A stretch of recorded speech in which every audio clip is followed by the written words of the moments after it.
Hey guys, how you going? This is BillyEatWorld again, and today we're going to have a crack at probably what's going to be the most controversial Battlefield 5 weapon review that I've done yet. Because in this video, we're actually going to take a look at the French Ribeyrolles assault rifle, which I know a lot of you guys probably really liked because when it came out, a lot of YouTubers were really hyping it up. But here's the thing, I've been using this gun on and off for a little while now, and from my experience in game as well as from the raw stats, I can't help but come to the conclusion it's just pretty average. Which isn't to say that it's a bad gun, it's just that it's average in the current weapon meta. But if you don't believe me, let's get into the details and we'll see if we can't figure out why. Alright, so to kick off, if you've never heard of the Ribeyrolles, well, you've probably never played Battlefield 1 because that's about the only place that you're probably gonna hear about it. Because, I mean, some of the guns in this game are pretty rare, but this one literally never came out of the prototype stage, and apparently there's actually none that still survive to this day. In saying that though, it's still pretty interesting because it's technically one of the first real assault rifles ever made, which fired not a purpose-built but a modified intermediate caliber round. And considering this thing was first produced in 1918, that's pretty amazing because it wasn't until the German Sturmgewehr in the mid-1940s that this kind of weapon was widely adopted into military service. Now, speaking of the Sturmgewehr, well, we're going to compare these two guns a fair bit in this video because they're probably the two closest assault rifles when it comes to stats in the category. Like, for example, they've both got a max damage of 25, which drops off to 17, translating to a 4-shot kill out to around 10 meters, a 5-shot kill out to 50 meters, and a 6-shot kill at anything beyond that. The big difference is that the Ribby has only got a 25-round detachable mag though, and it also only fires at 540 RPM compared to the STG, which clocks in at something like 600 RPM. But with that being said, that is kind of balanced out because it's not only the fastest reloading gun in the category, it's also got much less recoil, which makes it very easy to use for new players or if you want to use it for long-range gunfights. Now, another thing I should mention is that the Ribby also has a folding bipod, which makes it pretty unique. And in real life, that would have made what was already a pretty heavy gun even heavier again.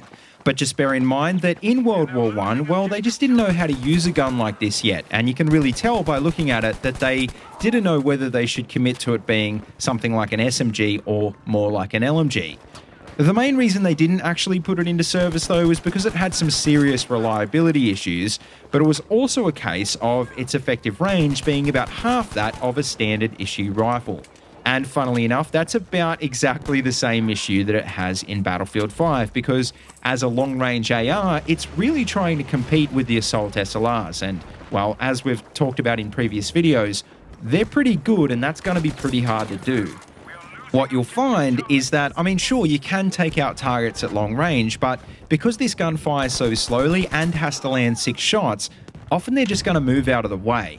And that's assuming they're not firing an SLR back at you, which a lot of people are now, in which case you'll probably be dead before you can get them down to even half health. Which is why, as you can see in this video, I've just got a one-time sight on, even though it does have the recoil pattern to handle something a little bit more powerful like a 3 times. Because I mean, it's just not worth trying to turn this gun into a long-range weapon. And trust me, you want to be able to quickly acquire targets in CQB anyway, because needless to say, with this kind of DPS, it's going to get completely destroyed by just about everything else. Now, bearing all of that in mind though, probably the best thing about this gun is because it is so easy to handle, you do have the freedom with your Specialization Tree to do things that you can't necessarily do with the other ARs.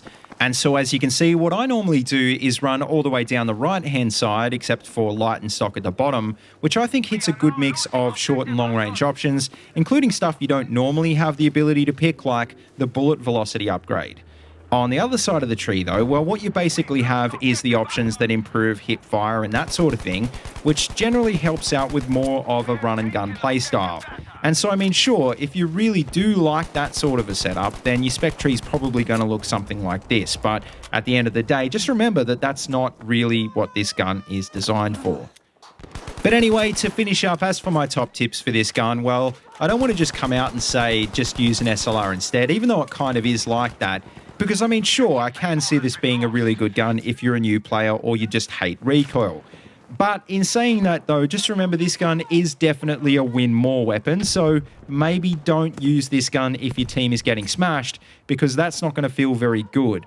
This is the sort of gun that you want to use in matches where you can flank around, get into a decent bipod position, and then shoot as many enemies in the back as you can before you push in. Because I can promise you, as soon as they see you, and especially if they've got an SLR, you won't be able to kill them before they do damage to you. And I know the same thing kind of happens with some of the SMGs, but in this case, you're not a medic, and you can't heal up straight away. But anyway, guys, that just about wraps up this review. So as always, make sure you let me know what you think about the Ribeyrolles in the comment section down below. And also, like I've said in the last few videos, if you've got a suggestion for a weapon that you'd like to see in the next episode, please leave that down there as well, and I'll see what I can do about covering that one next. As always, though, don't forget to like, comment, and subscribe, and please feel free to check out the links in the description if you want to see any more of these videos. And don't forget, you can also find my Twitter and Discord links down there as well if you want to keep in touch. And as always, until next time, see you later, and have a good one.